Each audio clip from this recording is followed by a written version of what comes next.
وہ ایک رات یونیورسٹی میں پڑھاتے ہوئے مجھے کئی سال گزر گئے تھے اور آج تک میرے ساتھ ایسا نہیں ہوا تھا۔ شام ہوتے ہوتے جب میں گھر جانے کے لیے لفٹ سے نیچے اتری اور قدم آگے بڑھائے تبھی فون بج اٹھا۔ میں نے پرس کھولا اور فون ریسیو کیا اور اپنا ATM کارڈ تلاش کرنے لگی۔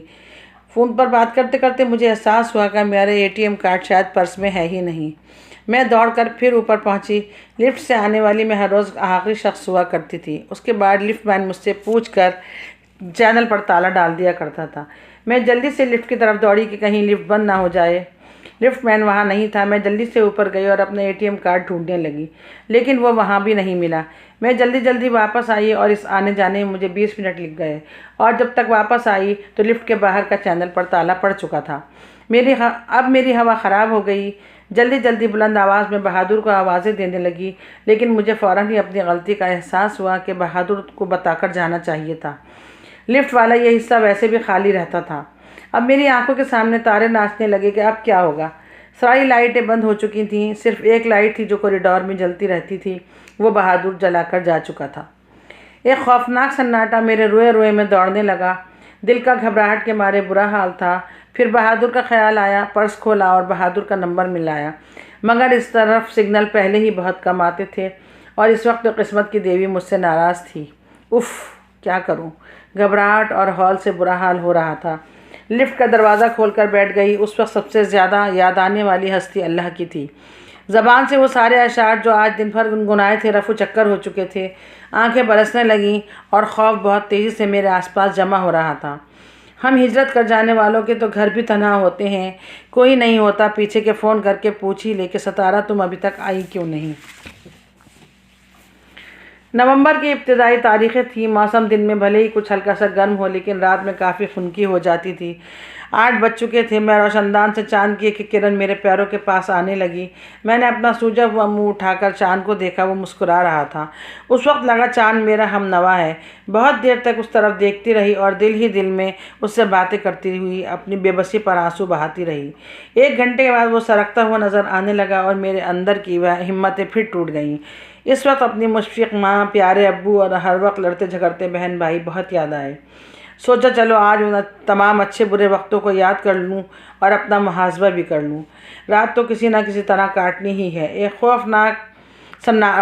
خوفناک سناٹا میرے اندر پیر پسارنے لگا، جسے میں دبا کر رکھ رہی تھی، اور وہ یہ تھا کہ کہیں لائٹ نہ چلی جائے اور یہ اندھے کی لکڑی بنا سفید روشنی بکھیرتا بلب سیاہ نہ ہو جائے۔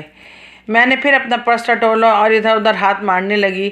بہت دیر کے بعد ایک ننھا سا چائنیز لائٹر کی رنگ کی شکل میں میرے ہاتھ میں آ گیا، جسے جلا کر میں نے اپنی تسلی کر لی اور سیب نکال کر کھانے لگی۔ ادھر قطرہ قطرہ پانی بھی اپنا رنگ دکھانے لگا تھا۔ ٹھنڈک بھی پورے بدن میں اترتی جا رہی تھی۔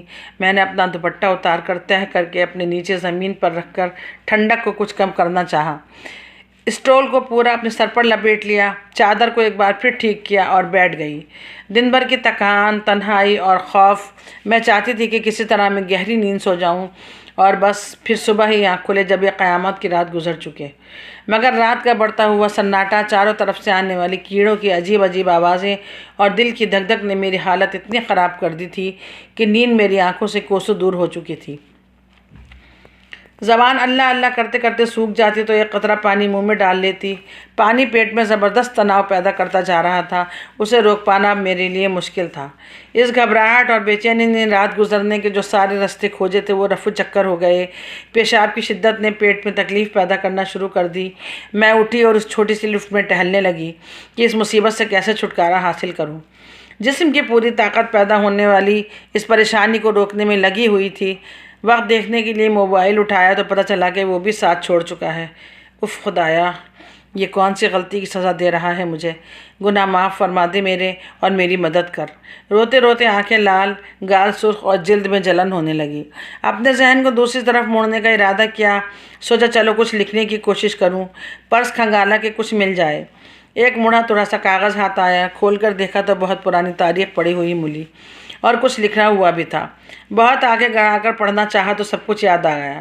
سوچا چلو اسی پر کچھ لکھ لوں، مگر گھبراہٹ اور تکلیف تھی کہ گھڑی نکالی اور وقت دیکھا 1 بجنے والا تھا۔ جیسے تیسے کچھ سوچا اور لکھنے کا موڈ بنانے لگی، مگر دماغ اس وقت کہاں حاضر تھا۔ آنکھیں بند کر کے پھر سے دیوار سے ٹیک لگا لیا۔ ابھی چند لمحے ہی گزرے تھے کہ یکایک مجھے لگا کہ میرے آس پاس کچھ عجیب سا ہو رہا ہے۔ بہت سا خوف میرے اندر اتر آیا، آنکھیں کھولنے کی ہمت نہ ہوئی، بدن میں اور ٹھنڈک اترنے لگی، وحشت اور گھبراہٹ طاری تھی، دل کی دھڑکن سن کر یوں لگتا تھا کہ بس اب اگلی سنائی ہی نہ دے گی۔ میں نے خود پر قابو پانے کی بہت کوشش کی لیکن کامیاب نہیں ہو پا رہی تھی۔ اس کیفے سے دو چار تھی کہ اچانک گھپ اندھیرا ہو گیا، خوفناک سناٹا، سیاہ کالی رات۔ مجھے بہت کچھ محسوس ہو رہا تھا، وہ انجانا سا احساس رگوں میں خون جمائے دے رہا تھا۔ کچھ ہو رہا ہے میرے آس پاس لیکن کیا، میں سمجھ نہیں پا رہی تھی۔ لائٹ گئے ہوئے بھی کوئی 15 منٹ گزر چکے ہوں گے۔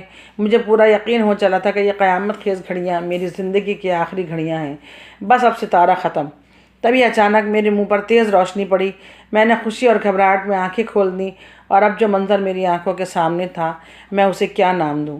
میں نے دیکھا یکایک پوری یونیورسٹی جگمگا اٹھی اور میرے ارد گرد چہل پہل سی ہونے لگی۔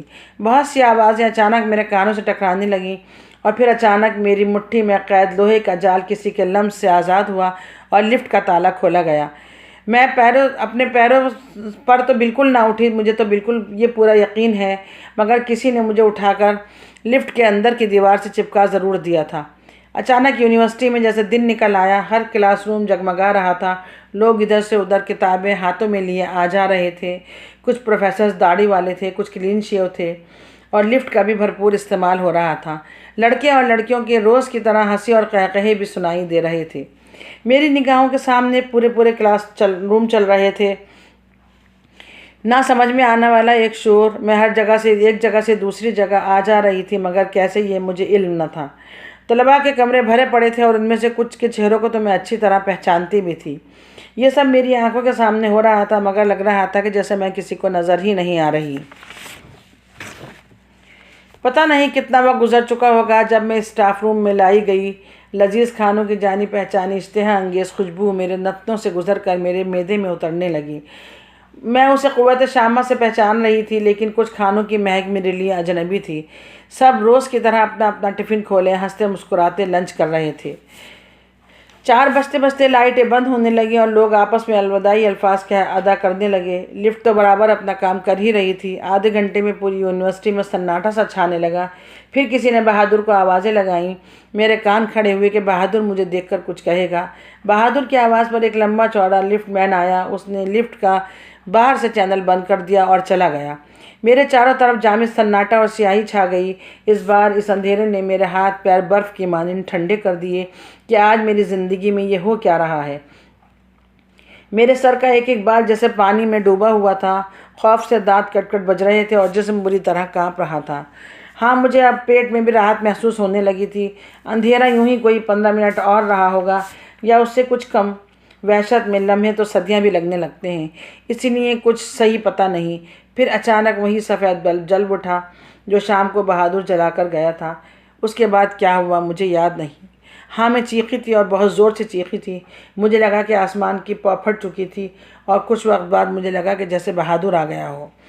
میں بری طرح چیخ رہی تھی اور ہاتھ پیر مار رہی تھی، بچاؤ، کوئی مدد کرو، بچاؤ۔ یہ آوازیں میرے کانوں نے سنی۔ میں نے گھبرا کر آنکھیں کھول دیں، مگر یہ کیا، میں تو اپنے بیڈ پر، اپنے کمرے میں، اپنے بستر پر تھی۔ تو وہ کیا تھا جو پوری رات میرے ساتھ ہوتا رہا؟ خواب؟ کئی منٹ بعد میں نے خود پر گزری قیامت سے باہر نکل پائی اور خود کو یقین دلایا کہ جو کچھ ابھی گزرا ہے وہ صرف ایک خواب تھا۔ شکر تھا کہ میں اپنے بیڈ پر تھی، لیکن جو کچھ دیکھ اور گزار کر آئی تھی اس کے پورے اثرات بستر پر موجود تھے۔ میرا پورا بدن ٹھنڈا پڑا ہوا تھا۔ کمرے میں ایک ننھا سا بلب ٹمٹما رہا تھا۔ موبائل اٹھایا تو واقعی بند تھا۔ آس پاس اور بھی بہت سی نشانیاں تھیں جو مجھے گزرے ہوئے وقت کا احساس کرا رہی تھیں۔ ٹارچ ڈھونڈی جو بستر پر پڑی تھی، وقت دیکھا 4 بج چکے تھے۔ تو کیا؟ خوف مجھ پر دوبارہ طاری ہونے لگا۔ تو کیا ابھی مجھے اس خوف کے سائے میں اپنی دنیا کی رات کا باقی حصہ کاٹنا ہے اور اپنی دنیا کے سورج اگنے تک خوف کے سائے تلے رہنا ہوگا؟ میں نے ٹارچ کو سختی سے ہاتھ میں پکڑ لیا اور کمبل اوڑھ کر لیٹ گئی۔ میرے کانوں میں ان عجیب و غریب قسم کی سواریوں کی آوازیں ابھی تک گونج رہی تھیں، جن کے آنے کا احساس پہلے آسمان اور پھر زمین پر ہو رہا تھا۔ میرا دل بہت تیز دھڑک رہا تھا۔ کمرے میں صرف 2 ہی آوازیں آ رہی تھیں، ایک گھڑی کی ٹک ٹک اور دوسرے میرے سینے کی دھک دھک۔ میں نے خوف سے آنکھیں بند کر رکھی تھیں کہ میرے کمرے کا واحد چراغ گل ہو گیا اور میرا خوف مزید بڑھ گیا۔ جسم سے جان نکل رہی تھی اور ٹانگیں بالکل شل ہو چکی تھیں۔